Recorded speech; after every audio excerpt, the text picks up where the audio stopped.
আরে यार একটু আস্তে কথা বলো না। ঠিক আছে, তাহলে সবাইকে জানাও চিৎকার করে করে যে আমাদের ঘরে আজকে ঝগড়া হচ্ছে।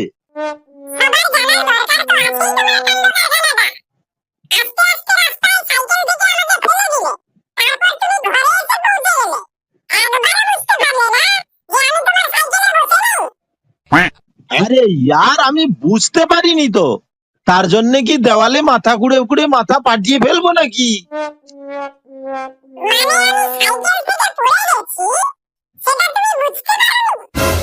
আমার কি পেছনে চোখ লাগানো আছে নাকি যে আমি বুঝতে পারবো?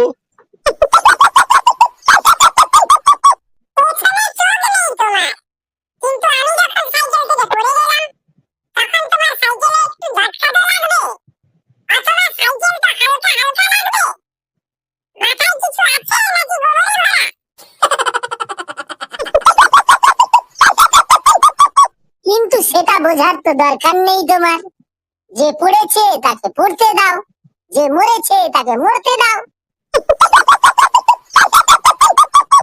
চলে আসছে গাধা পণ্ডিত টিকিটা নাড়তে নাড়তে। তোদের গালে না আমি এক এক করে এমন চড় মারবো, গালে দু চারটে করে ছেঁদা হয়ে যাবে। দেখবি শালারা, লাগিয়ে দেবো এক এক করে শালাদেরকে চড়। এখানে মারপিট হচ্ছে বুঝি? মারপিট হলো বা নাচ গান, তোমার তাতে কি দরকার? আরে এই ঘরের মালিক আমি ভাই। ঘর মালিক তো কি হয়েছে, বসিয়ে পুজো করতে হবে নাকি তোমার? আমি তো খালি ধনিয়া নিতে এসেছিলাম। আরে ধনিয়া নিতে আসছো তো ধনিয়াই চাইবে, এরকম পাগলের মতো মুখ করে দাঁড়িয়ে আছো কেন? ও মায়ে, ধনিয়া নেই, যাও ভাগো ভাগো। আরে দাদা আপনি কেন বলছেন? বৌদি বলবে সেটা। রান্নাটা তো আমিই করি, তাই আমি সব জানি, যাও ভাগো এখান থেকে। দাদা একটা কথা বলবো? আমি কোনো কথা শুনবো না, যাও ভাগো।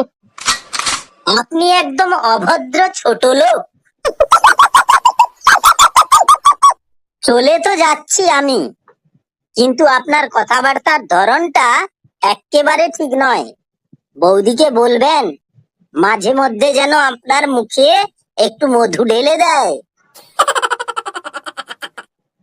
এই বানর মুখো, এদিকে এদিকে, আমার দিকে তাকাও।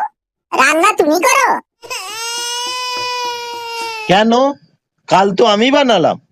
আরে ও গাধা পণ্ডিত, ওটা খাওয়ার নয়, ওটা চা। চাটা পান করা হয়।